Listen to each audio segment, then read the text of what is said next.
از زمانی که منبر دا بودم تا حاضر میگم همیشه پیروی از مذهب حنفی کنیم. دائم پیروی را از مذهب حنفی برادرای عزیز بیرون سراغ نکنیم. زیرا در داخل مذهب ما و شما آن چیزی را که تو سراغ داری از بس که به علمی به سوادی یا فریفته کسی دیگری شیده‌ای از درون همون مذهب تو دریافت کرده میکنی. این عیب تویی که تو نمیفهمی، تو نمیدانی، تو ندیده. اگر امام ابو حنیفه برادر عزیز با گفته بعضی از برادرای ما که او اهل رای ای عقلش سخن پیغمبر ماندگی، سخن خدا ماندگی بوده است و ای عقلش کار بفرمانده. اگر به شرطی که مثل همین گفته برادران میشی، حضرت امام ابو حنیفه نمیگو که سخن مرا در قرآن و حدیث اگر نیافتی با دیوار زده پرچه پرچش کنی. اینا برای چی گفت؟ یا خود حضرت امام اوزاعی خطیب همین بحث بگیم بحث نه، حتی امام ابو حنیفه را پیش حضرت امام اوزاعی که او مردک محدث بود، حتی شاگرد امام ابو حنیفه عبدالله ابن مبارک وقتی پیش امام اوزاعی رفت برای تعلیم حدیث، گفت از کجایی؟ گفت من از کوفه. گفت این شهری یک از ابو حنیفه میگن با رای کار میکنن، با عقلش کار میکنن، حدیث های پیامبر مونده که از اون شهری دیگه عبدالله ابن مبارک یکم گپ نزد، خلق کردن. برای اینکه شاگرد ابو حنیفه بودن، میدونید این تهمت در شأنی بود. هرگاه بعد همون گویم دست خطایی که حضرت امام ابو حنیفه داشتن، هموکر را آوردن گفتن حضرت امیر یک مطالعه کن. مطالعه کرد، وقتی برآمد گفت که مال کی است؟ او مطالعه کردی؟ ای گفت کدام آدمی هست بسیار عالمی کلام است. گفت همین ابو حنیفه هست که شما گفتین که وای با حدیث و آیت کار نمیکنه، با عقلش کار میکرده.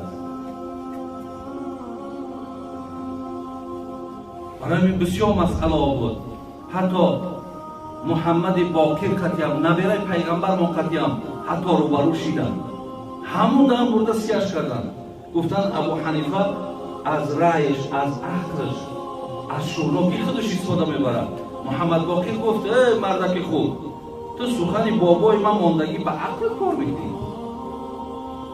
و حق داشتن گفت زنن، اون نبیره پیغمبر بود. این حضرت احترام کرد، گفت بسیار نیک میشد شیریم روبرو هر دو ما صحبت شیشتن. دیگه گفتن که امام ابو حنیفه را در حال حضرت امام ابو حنیفه یک دو سه مسئله را پیشش آورد. گفت نماز مهمتر است یا روزه؟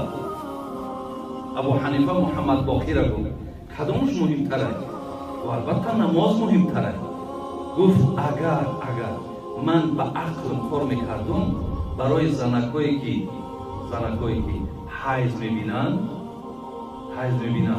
اگر ماه رمضان میشد میگفتم که خب نمازاتونه، روزتونه، نمازاتونه نخوانین و نمازاتونه بخوانین و روزتونه نگیرین. ولی فرموده الله مهربان است که زنی که از حیض که پاک شد او روزش قضا میداره و نمازش نمیخونه. اگرچه نماز حکمش بلند است ولی من با عقل کار میکنم، من عکسش فتوا میدادم. احمد باقر گفت پلیتر گفت پیشابه یا که منی پیشابتره، منی نجیستره یا که پیشاب؟ اون پیشاب، یعنی پیشاب به نماز میکنن. اگر آبی منی در لباس مونم بزنن پاکشید بیرشتی کردیم ما میکنیم نماز بخونیم. گفت البته پیشاب پلیتره. گفت پیشاب که پلیتر باشد من به عقل کار میکنم، هر پیشاب دا میگفتم غسل کنیم و در منی مقصد میگفتم که طهارت کنیم. لیکن حکم شریعت است که در پیشاب باید طهارت کنن، در منی باید غسل کنن. میگم محمد باقر ایجوش کس ای پیشونیش بوسه کرد. او پیش من در شما را سیاه کرده بود. از این لحاظ برادرای عزیز بسیار احتیاطین. من همچون برادرتون به خدای مهربان قسم به خاطر خدا میکنم یگان غرض ندارم در وصیت شما. ما اولاد به اولاد اجداد با این مذهب آمدیم. همین امام قرضاوی از زنده در شهر قطر از عمرش 90 هم گذشته. یکی از عالم ها بسیار برجسته صاحب چند کتاب، حتی شیخ های همین عرب هم اعتراف میکنن عالمی شد. این چی میگه؟ میگه در کدام دولتی که کدام مذهب فعال باشد دیگه مذهب داخل نشود که دوجا فتنه میشود. گفتن حضرت چیکار کنیم پیش روی فتنه را بگیریم، همین جنجال های بین مسلمانان نشود. او کدام دولتی در کدام مذهبی در اوجا مذهبی دیگه نرود. اگر که 4 مذهب بر حق هم دارد، لیکن اینش در اینش بگه ندارد. همین شبکه هایی که من نمیدونم در روسیه میگیرن اینمی مثال حق توحید و اینمی مثال در تاجیکستان هم یا کانال همین شبکه ها میگیرن در اینجا میگیرن. همین شبکه ها دارم من گوش کردم. اونم عبدالفتاح خدمتی را، اونم عبدالقدوس دیخانه همین را گوش کردم. سوال دادن از افغانستان که حضرت ما همین تراویح را 8 بخونیم یا 20. گفتن که اصلا نشویدی 20 رکعت 8 رکعت تراویح در یگان جدا برادر عزیز نامد از پیغمبر یگان حدیثی که پیغمبر من 8 رکعت تراویح خونده است. کجا در اون حدیث؟